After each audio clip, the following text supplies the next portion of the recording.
തുടരുകയാണ്. വളരെ അപകടകരമായ സാഹചര്യത്തിലാണ് ഈ തെരച്ചിലെന്നും മനസ്സിലാകുന്നു. എന്തെങ്കിലും കൂടുതൽ വിവരങ്ങൾ ആളുകളെ ആരെയെങ്കിലും കണ്ടെത്താനായിട്ടുണ്ടോ? ഇപ്പോൾ ഏത് രീതിയിലാണ് ഈ പ്രവർത്തനങ്ങൾ ഏകോപിപ്പിക്കപ്പെട്ടിരിക്കുന്നത്?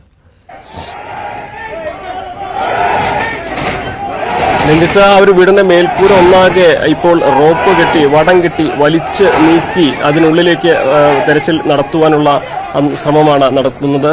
3 തവണ ശ്രമിച്ചിട്ടാണ് ആ വീടിന്റെ മേൽക്കൂര ഇപ്പോൾ സൈന്യവും സന്നദ്ധ രക്ഷാപ്രവർത്തകരുമെല്ലാം ചേർന്ന് വലിച്ച് നീക്കിയിരിക്കുന്നത്.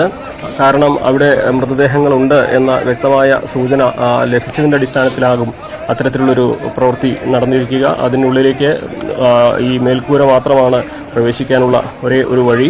പക്ഷേ ആ മേൽക്കൂര വലിച്ചു നീക്കി അത് തകര ഷീറ്റിന്റെ മേൽക്കൂരയാണ്. അപ്പോൾ അതുകൊണ്ട് തന്നെ അത് പൊളിക്കുകയും ഈ ഒരു ഘട്ടത്തിൽ ഒരുപക്ഷെ സാധ്യമായേക്കില്ല. അതുകൊണ്ട് അത് വലിച്ചു നീക്കി ഇപ്പോൾ അതിനുള്ളിലേക്ക് പ്രവേശിച്ച് ആളുകളെ പുറത്തെടുക്കാനുള്ള ശ്രമമാണ് നടക്കുന്നത്.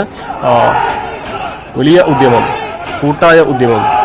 കൂട്ടായ പരിശ്രമം, ഒന്നിച്ച് ഒറ്റക്കെട്ടായി വടം വലിച്ച് നീക്കി മേൽക്കൂര നീക്കുന്നതിൻ്റെ തത്സമയ ദൃശ്യങ്ങളാണ് നമ്മൾ കാണുന്നത്. ഇനി ഇതിനുള്ളിലേക്ക് പ്രവേശിച്ച് മൃതദേഹങ്ങൾ ഉണ്ടെങ്കിൽ അത് പുറത്തെടുക്കാനുള്ള നടപടിയാകണം ഉണ്ടാവുക. അതിൻ്റെ ദൃശ്യങ്ങൾ ഇത് ഈ ഒരു വീട് മാത്രമല്ല, ഇവിടെ ഒട്ടേറെ ഇടങ്ങളിൽ ഇതുപോലെ വീടുകൾ പകുതി തകർന്നും മുഴുവൻ തകർന്നും ഒക്കെ ഉണ്ട്. അവിടെയെല്ലാം തന്നെ ഇത്തരത്തിലുള്ള പ്രവർത്തനങ്ങൾ നടക്കുന്നുണ്ട്. പക്ഷേ കഴിഞ്ഞ ദിവസം രക്ഷാപ്രവർത്തകരെത്തി അവർക്ക് സംശയം തോന്നിയ ഇടങ്ങൾ മാർക്ക് ചെയ്ത് നൽകിയിട്ടുണ്ട്. ആ ഇടങ്ങളിലാണ് ആദ്യത്തെ പരിശോധന നടക്കുക. ഇപ്പോൾ ആദ്യം നടക്കുന്ന പരിശോധനയും അത്തരത്തിലൊരു സ്ഥലത്താണ്. നേരത്തെ ഒരു മൃതദേഹം അവിടെ നിന്നും പുറത്തേക്ക് എടുത്തിരുന്നു. കൂടുതൽ മൃതദേഹങ്ങൾ അവിടെ ഉണ്ടാകാനുള്ള സാധ്യത ഉള്ളതുകൊണ്ടാണ് അവിടം കേന്ദ്രീകരിച്ച് ഇപ്പോൾ ഈ ഒരു പ്രവൃത്തി നടക്കുന്നത്.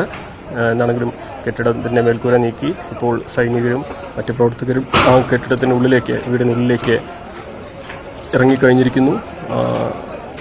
എത്ര മൃതദേഹങ്ങളുണ്ട് അവിടെ എന്നറിയില്ല.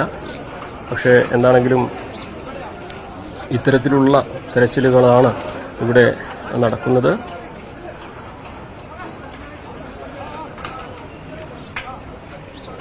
ദൃശ്യങ്ങളിൽ കാണുന്നത് ആ വീടിനുള്ളിൽ ദുഷ്കരമായ സാഹചര്യമാണ് അവിടേക്ക് എത്തുന്നത്.